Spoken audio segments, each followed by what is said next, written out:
be here with you all today. I want to thank you for coming.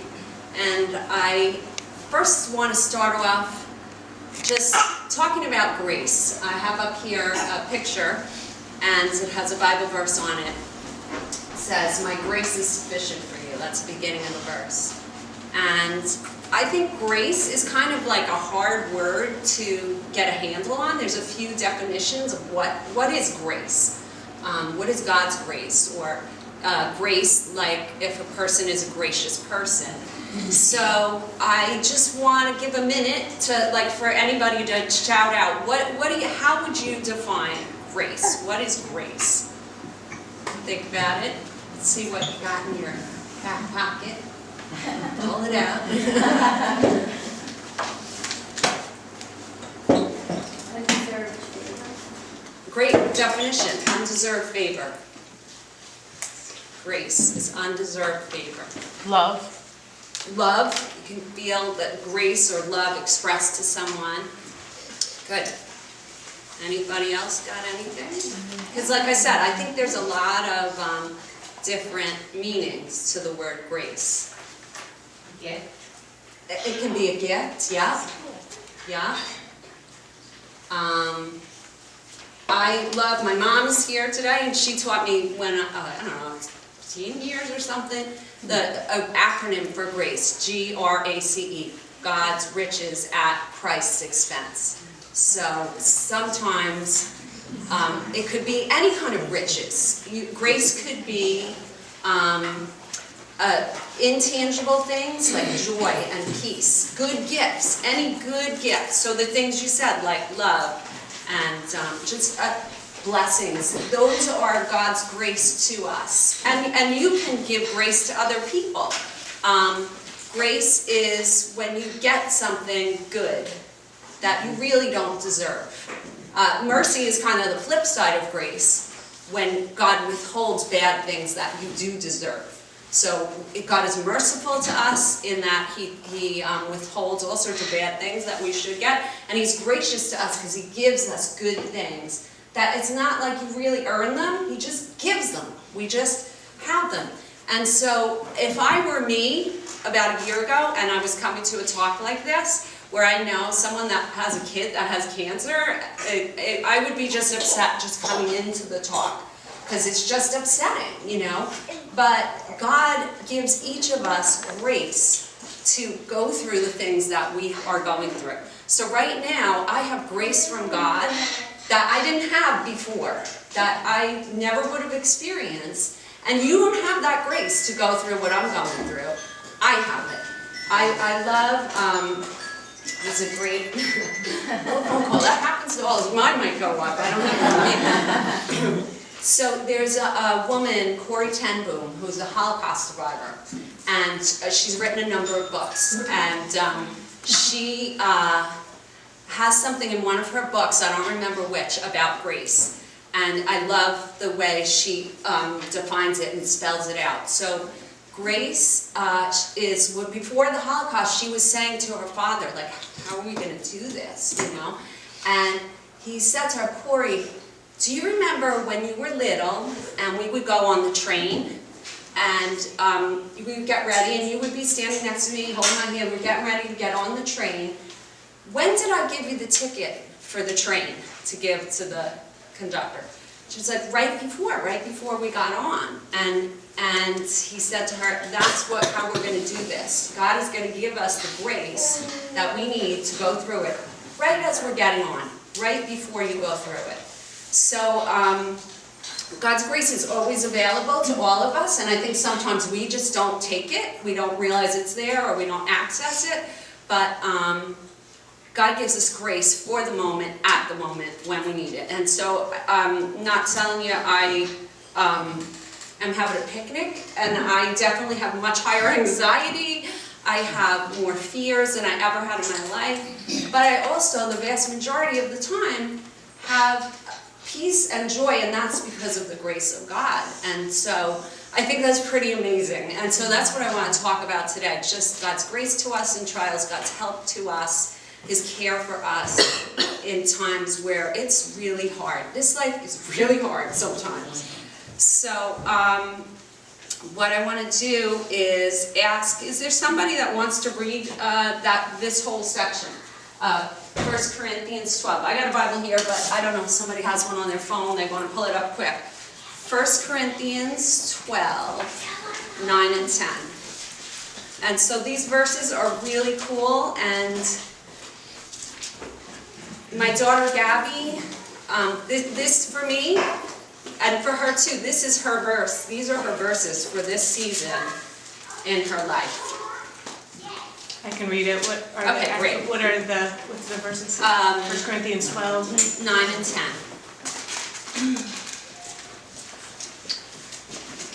I'm starting a little bit ahead of that. Okay. For to one is given through the Spirit the utterance of wisdom, and to another the utterance of knowledge, according to the same Spirit. To another, faith by the same Spirit. To another, gifts of healing. Wait a minute. Are you first? 1 Corinthians 12, 9 and 10. I'm sorry. 2 Corinthians. I was like, I'll wait for it to connect. All right, 2 Corinthians 12, 9 and 10. I won't need to start ahead. Okay. But he said to me, and then this is Jesus speaking, my grace is sufficient for you, for my power is made perfect in weakness. Therefore I will boast all the more gladly of my weaknesses, so that the power of Christ may rest upon me. For the sake of Christ, then, I am content with weaknesses, insults, hardships, persecutions, and calamities. For when I am weak, then I am strong. That's it. That's the verse I was looking for. And you know what? Sometimes right now I feel very weak, but I feel Christ's power on me that I didn't feel. I mean, I always believed in God, I love God, but in a way now that I haven't experienced it before, God's power is helping me and my family. It's so weird, but just like a few days before we got Gabby's diagnosis, we went out to dinner with friends, Steve and Liz Lee. Some of you may know them. They used to come to this church and they moved out east. And he has kidney cancer. And so I was like, oh, how are you guys doing this? How are you so calm? We're out here to dinner, you're having fun. And we left the restaurant after having a nice time with them. And I said to Dave, I can never do that. I don't know how they're doing that. And then a few days later, we, wound up finding out all this stuff about Gabby. And when I was later in that position where we found out this terrible news that she has this cancer, then I had the grace to handle it. But just a few days before, I was saying to my husband, I couldn't do that. How are they doing that? So, I guess, I've always been a what-if kid. I've been kind of afraid of things. I worry about things. And so, I was kind of praying for you all and a little worried that, my situation might upset you, because I don't want you to think that you will get grace to go through what you need to go through when you go through it. So I don't want people to feel like, everything I'm saying is so upsetting. So that's one thing I was thinking about. So God does give us grace that we need when we need it. And so I'm just going to run through a little bit of what's been going on with Gabs. And so on April 9th, we took her to the pediatrician. I just thought, okay, something's wrong. I didn't know what was wrong, but something's wrong. And I took her to the pediatrician, and she was like, you're going directly to Cohen's Children's Hospital, pack a bag, you're staying overnight. And prior to that, back up a little bit, we were, I think I might have some pictures here.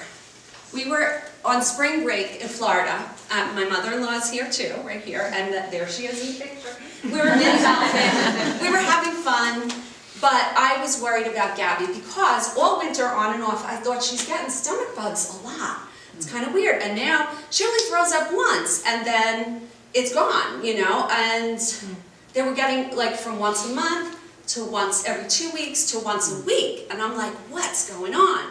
And I even said to my husband, I'm like, I would think she has bulimia if she wasn't so, she does not care about her appearance. She doesn't even worry, she's not very and most kids with bulimia I think are more self-conscious. So I was saying to him, something is weird. And then we went to Florida, and I don't know if you can notice, but in that picture, like I hadn't seen her in like shorts and a t-shirt, and she had a belly. And then when I saw her in her bathing suit, I was just like, she looks like pregnant. It's like she's thin, but she has this belly. And I didn't really notice it before, but on the plane ride home, I said to David, I'm more worried than I've ever been. I'm going to take her to the doctor. And he's like, okay, let's go next weekend because I want to come too. Well, the next day she threw up, and I was like, Dave, I'm taking her today. And he's like, fine, go. So, and that's when I just thought I was going to the doctor because some weird stomach thing is going on. And she's like, I have to give her a pregnancy test. And I'm like, I know she's not pregnant. She just had her period. She's like, but we have to. I'm like, okay, fine. And she said, there are some tumors, ovarian tumors, that aren't cancerous. And as soon as she said that, I'm like, oh, wow, this is like really way more serious than I thought it was. And so we went into Cohen's on April 9th. And then 2 days later, she had a stent put in. That was her first surgery. Oh, wait, here it is. She's such a cutie.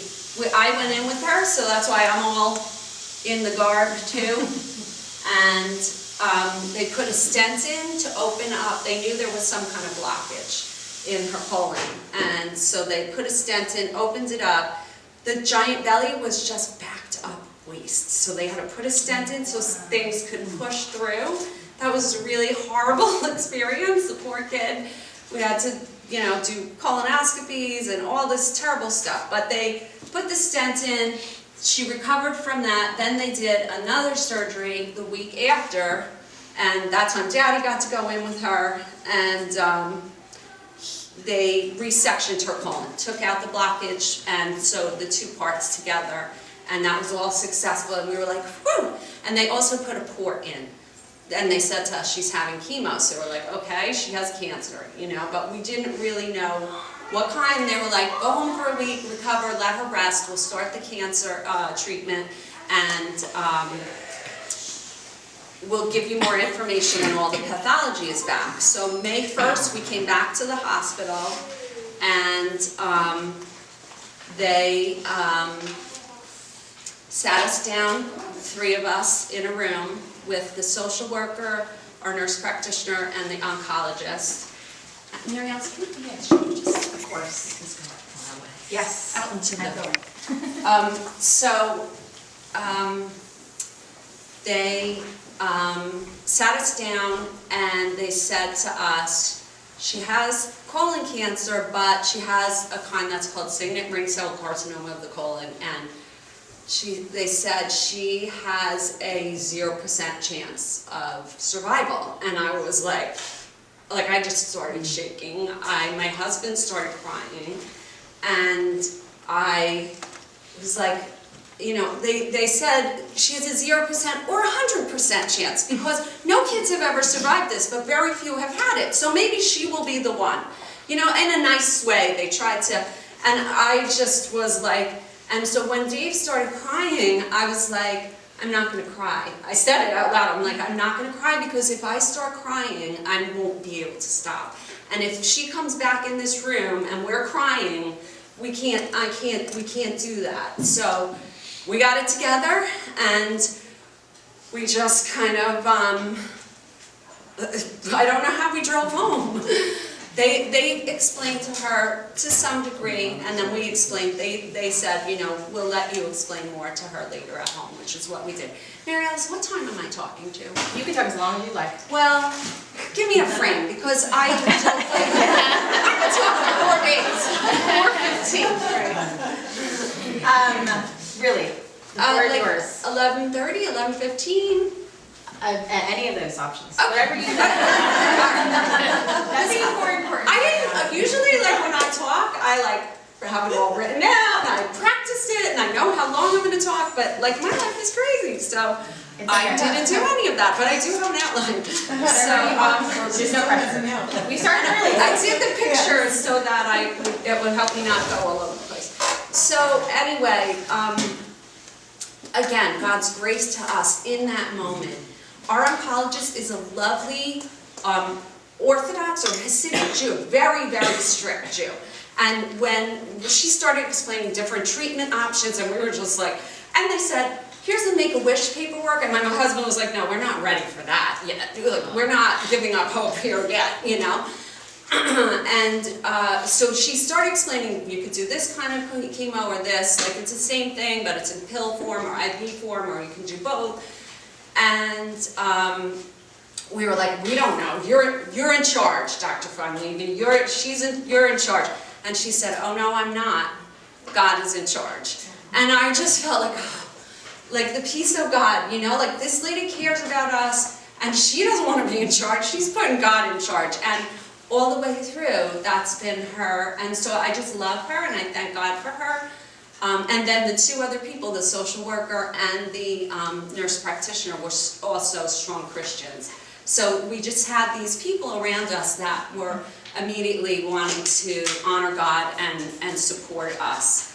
And I feel like that was the grace of God to us too, in that moment, because that's the hardest thing I've ever experienced in my life at that point. It got a little harder. So we started chemo, and there were a couple things during the chemo that were just like so hard. The first 3 rounds of chemo, she didn't really have side effect medications or hydration yet. Hydration is just like you hook her up to an IV at night while she sleeps, and like water pumps into her, and it flushes the chemo out of her, and it's really good. So we didn't have that yet. So in those first 3 rounds, we had some really terrible side effects, and I at one point called the doctor, and I was just like, listen, you're telling me we have 0% chance, why are we doing this? Because she has pins and needles going up her neck, on her head, in her eyes. She has pain running down her legs. She has nausea and vomiting, and like, just there's so many, she feels terrible. And so they started adding more meds and the hydration, and she had wanted, this is in May and June, she had been saying, I want to go to camp for summer. She was supposed to go for 3 weeks. And I want to go to Challenge, which is a youth conference in the Midwest. And so she kept wanting these things, and I'm like, there's no way, how are we ever going to do this stuff with her feeling so terrible? There's just no way we're going to be able to do this. And then again, God's grace along the way, like these side effect meds and things really helped, and she got better and better as the rounds went on. It was getting better. So rounds 4, 5, and 6 were better than the first 3. And she, my pictures are all out of order, but I got to show you. She got to go to camp, and that's not what I want. All right, I'm going in the wrong direction.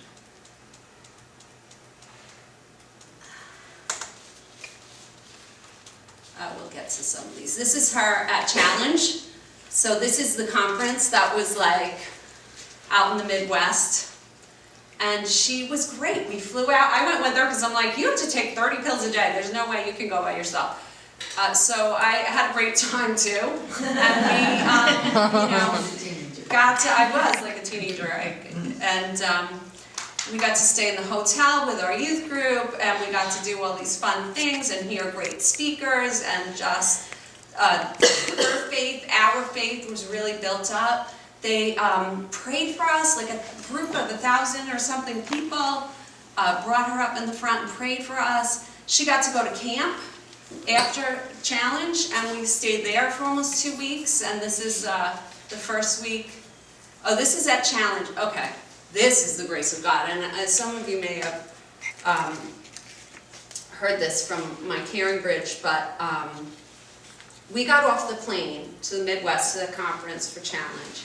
And everyone went out ahead of me, and I was the last one. And they said, stay back behind the gate because we think someone forgot their bag, so you can go back on the plane. So I was kind of waiting, and they were on the other side.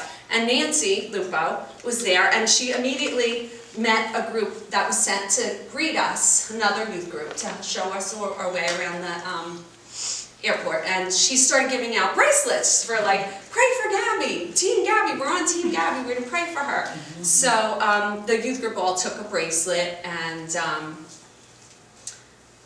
so I started to finally come through, and Gabby was in a wheelchair, And I came over and I went to push Gabby, and this woman right here, Deanna, walked up to me and she was like, oh, you're Gabby and you're Gabby's mom. She's like, this is my daughter Michaela. She's a stage 4 cancer survivor. She had no chance of surviving, and here she is 8 years later. And I just like burst into tears because I'm like, I just walked off this plane, and where did this woman come from? And she's hugging me and telling me this, and it just gave me so much hope. And so that's the grace of God. It was all along the way, we're seeing the grace of God. And whatever you were going through, like everybody goes, Jesus said, in this world you will have trouble. Take heart, I've overcome the world. We are gonna have problems. We are gonna have hard stuff. Everybody's got it to varying degrees. And God has grace for us to go through these things that we go through, and He helps us, and that was His grace to me. And we talk on the phone regularly. I was telling my friends, I'm not in therapy because I talk to this woman. Whenever I'm upset, she understands me better than a therapist. She knows that heart racing, stomach churning feeling you get when your kid starts throwing up. She's lived it, and she thought her daughter might not live. So God sent me her. He sent me another one at camp that I'm not even going to get into, because there's just, but when we were at camp, another woman, her daughter is also, she had a 20% chance of living, and she's doing great. So God sent these people into my life that I call on the phone in a heartbeat, and they pray with me. And it's awesome. And then one other woman whose daughter has the exact cancer Gabby has, who got it at 14 and died at 19. And so she is a beautiful, she and her husband, beautiful Christian people that I could call them anytime and I pray with them. So they're my therapists, they help me, and that's the grace of God to me, which has been truly, truly amazing. I'm going to talk a little bit now about just the grace of God to Gabby. So I got to go back on here. I'm all out of order, but it doesn't really matter. So, God's all-sufficient grace for my dear girl. My biggest worry for her, of course, is I hate physical pain. I think I hate it more than she does. She's broken her nose twice and didn't cry. The kid has a very high pain tolerance. She is tough.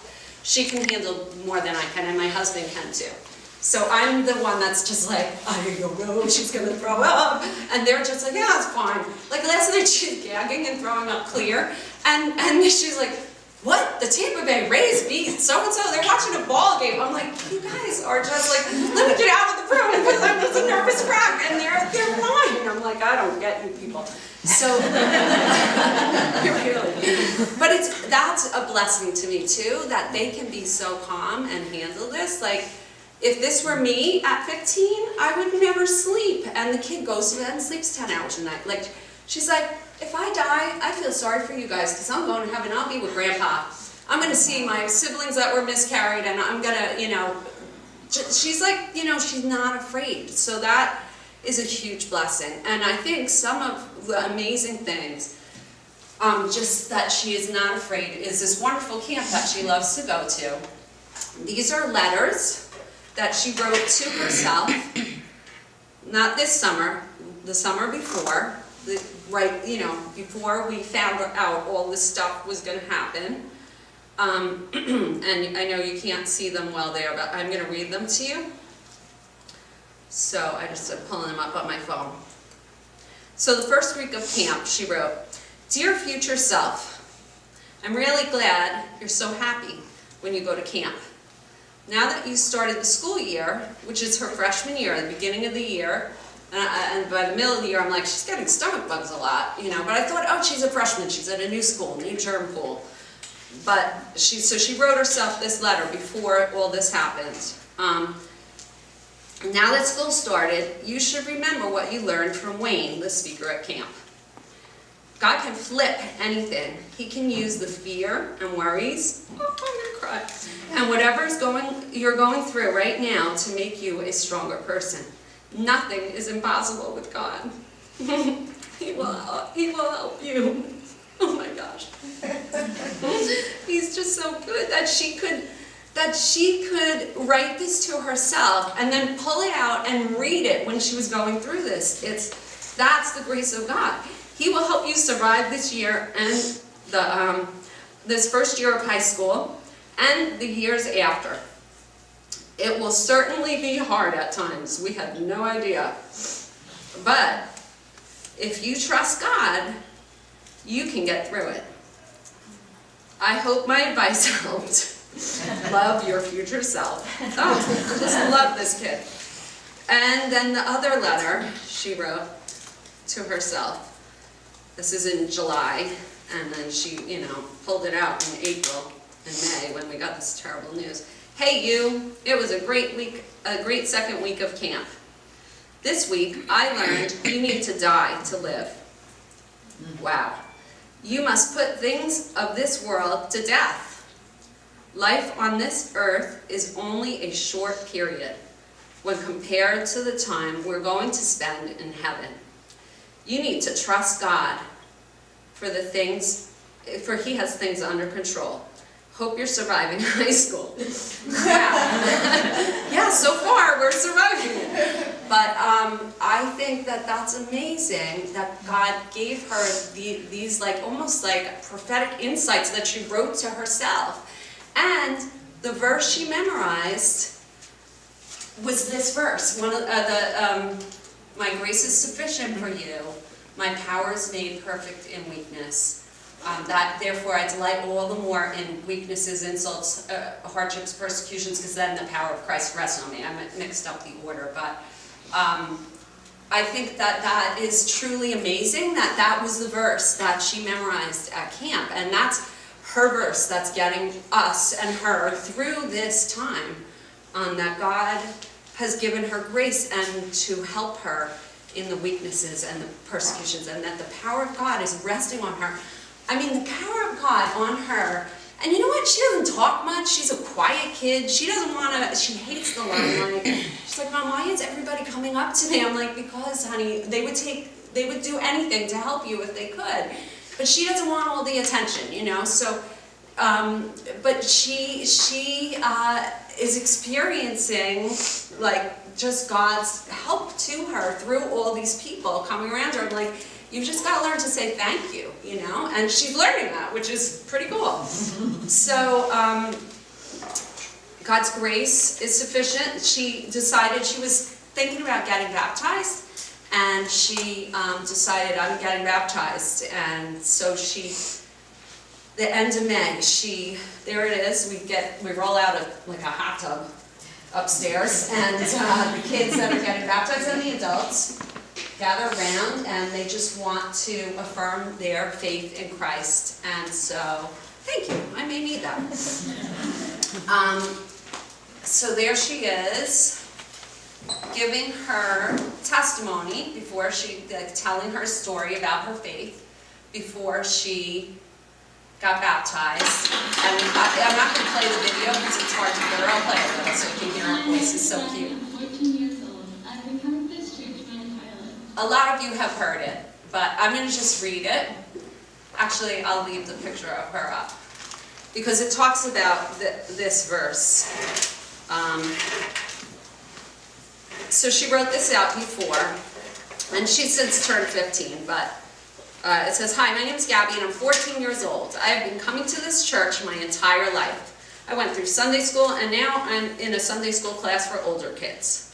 I love going to youth group, and I'm excited to go to Challenge Youth Conference for the first time this year. I also love going to small group on Wednesdays. Growing up in the church, I first accepted Christ into my life at a young age in Sunday school. Since I was young, however, I didn't feel as though my life had changed. Since then, I have seen Christ work in my life in many ways. Every summer I go to Camp Orchard Hill, a Christian camp in Pennsylvania, and I love it so much that I usually go multiple weeks a summer. The staff there is so much fun and a great example of Christ's people. When I'm at camp, we memorize a verse every day. One of my favorite verses I memorized was, my husband was pointing out that Gabby is a very social person, even though she's kind of quiet. She loves to be at camp. She loves to be with people. She loves to be here at the groups here. And for her, heaven is just like an extension of that. I'm going to go be with the people there, with Jesus and all God's people. So it's, rats by Leanne. Sorry you have to leave. It's okay, it was perfect, thank you. So we run into each other at the hospital, which is very encouraging, you know, to have another friend there. I sat with her and her mom and talked the other day. It was really good for me. It was good for both of us, all of us, I think. So, anyway, as much as she's a quiet person, she is a very social person, and it is so helpful that she has that hope to look forward to. Really firmly believes in heaven and that Jesus bought a way for her to be there. And something I wanted to do, and something that she and I have been talking about, and something that all of us need to keep in mind. And this really is God's grace to me and helps me when we're in these terrible phases. It's so hard to see her in pain. But this rope is symbolic of our lives. And even though I know you saw the end of it on the floor here, pretend it just goes. It goes, it loops the earth a few times. It goes out into outer space. Our lives never end. All of us are going to live forever and ever and ever, world without end. There is nobody lives for not forever. Everybody lives forever. And our life on earth is like this much. And this is the rest of our lives. And we get so focused on right here, and we see right here, and we get caught up and tangled up in this little part of this. And so this is what's helping me cope with this terrible season in our life. It's about this big. And I was saying to Gabby, you know, the Bible says that the stuff we go through, it calls it light and momentary. And I'm telling you, this does not feel light and momentary to me. This feels long and heavy. And I know all of you have experienced that, phases in your life where you're like, decades. Is this ever going to end? Are my parents ever going to feel better? Or is this child, is this financial pressure ever going to come off of us? Like, we've all had it, where it just goes on and you're just like, when is it going to end? But really, it's only this much. And so for God to tell us that what we're going through is light and momentary, He's not lying. It's the truth. Because we don't see this. We're going to live for eons and decades and ages to come, either in heaven or hell. And we need to invest now in, take this short little time that we have here and put our faith in Jesus Christ, because that He is the one that extends life on and on and on and on and on forever. And He makes a way for us to go into eternity and peace and make these things that seem horrible, make them light and momentary. I can't wait until I'm over here and this is light and momentary. And so that does help me, because there are nights that we're up all night and it's terrible and it just feels like forever. And I keep thinking, oh wow, how good is it? It's going to be so good that it could wipe this away completely, that it would just be like, that was nothing. And so it's something that is very comforting to me, is to have those conversations with her, and that she's able to get that. She does get that. And sometimes I think she gets it better than I do. Like, I really think that's another thing that surprised me. Like, she has so much faith. She has more faith than I knew she had. And like I said, she doesn't talk a lot, so she doesn't talk about it a lot, but the things that she says are so incredibly, she just has this simple, it's still almost like a childlike faith. So it's really, really, really amazing and cool and very, very encouraging. So another thing that is God's grace to us is the Bible, his word, has been incredibly helpful. I'm memorizing big chunks of it now because I wake up in the middle of the night and I can't fall back to sleep sometimes.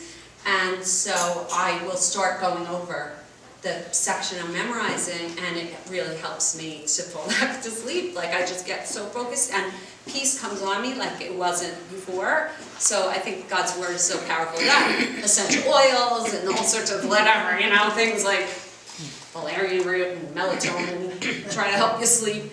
Sleeping pills don't seem to help me, but those are all God's grace. But the big thing is his word has really helped me, helped us. The other huge thing is the people of God. And I believe all people are created in the image of God, and they're just people from school, people from the community, and especially people from this church.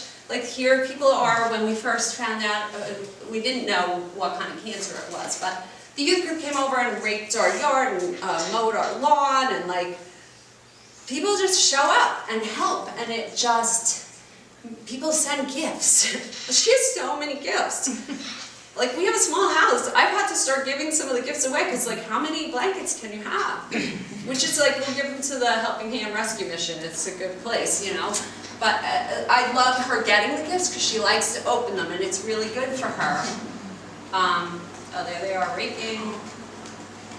People come and do my laundry. People from church come and cook us meals. So many, all of you in this room, praying for us, praying for her. We got matching bracelets. There's people helping me with laundry. It just is really, and then going places where you're going to meet, we've been encouraged by people. And if people that are imperfect and impatient and flawed can be so kind to me and so helpful to us, how much more so is the God that way to us? And I think a lot of people go through things stuff like this, and they're just blaming God. How can he let this happen to me and my child? I hope I never get there. I'm not saying I won't. Sometimes you go through really hard stuff and you get there for a little while, or maybe longer. But I don't think I'm going there, and I hope that I never do. Because if people can be so good and loving and kind, I know that God is way more so. And for each of us in whatever situation we're in, you might not feel like he's doing right by you, but there's a bunch of things that help me handle that problem of pain, and a good God. And that the fact that this is a small part of life and God has a much bigger picture. Goodbye, Leon's family. Thank you for coming.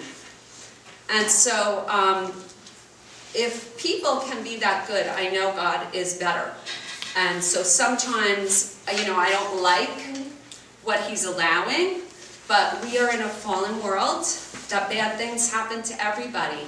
And God never wanted us to be in this place, but we got ourselves in this place as humanity. We put ourselves in a mess where we rebelled against God. And so all of humanity just deals with terrible things that happen. So that helps me when I keep in mind that it's not that God doesn't want to help me. He loves me, and he loves us, and he gives grace to us. Some things that have really been helping me are books, which I count as God's people too, because these people write great books. And so this book, Red Sea Rules, I read it a few years ago, and I pulled it back out when this started, and it's a short, very short, you can see, little book. Great, great help, because it just gives you principles or rules to help you. When you're up with your back up against the wall, you're at the Red Sea, and there's no way out unless God opens it up and parts the waters, and that's pretty much where we are. And I remember when Dr. Von Levy first said, God's in charge, and I said, I know he is. I'm like, I was reading Exodus 14 this morning, and she's like, I was too. And we talked about, she said in the Midrash, which is commentary, right, on the, she said, it talks about how each of the 12 tribes had to walk their own path. No one walks exactly the same path.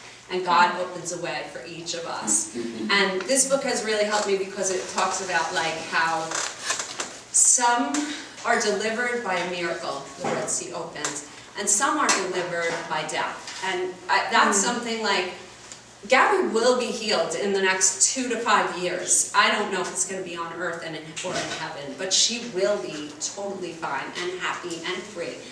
And I will miss her tremendously if it's there, but she's going to be okay. We're going to be okay. So, things I learned in that book. This book is really helping me too. My mother-in-law gave me this one, Walking with God Through Pain and Suffering. And just so much stuff, I can talk forever. This one is huge, and I couldn't even find it. It's somewhere in my house, but I was listening to the recording again, Heaven by Randy Alcorn. This book, like, I never realized, like, heaven isn't going to be like we're floating around in clouds. It's a place, a city, a home. It's a tangible place. God made us for a physical place. He put us in the Garden of Eden. It's a garden. It's a place, like, everything that's beautiful and perfect and wonderful and perfect. I mean, it's a perfect thing. In this world, like, that's what we're going to have there. I'm planning to snowboard with Jesus, because I went once, but my body's too old to learn how to snowboard. I'm like, I can't be breaking a bone. But like, heaven, this book helped me to realize, like,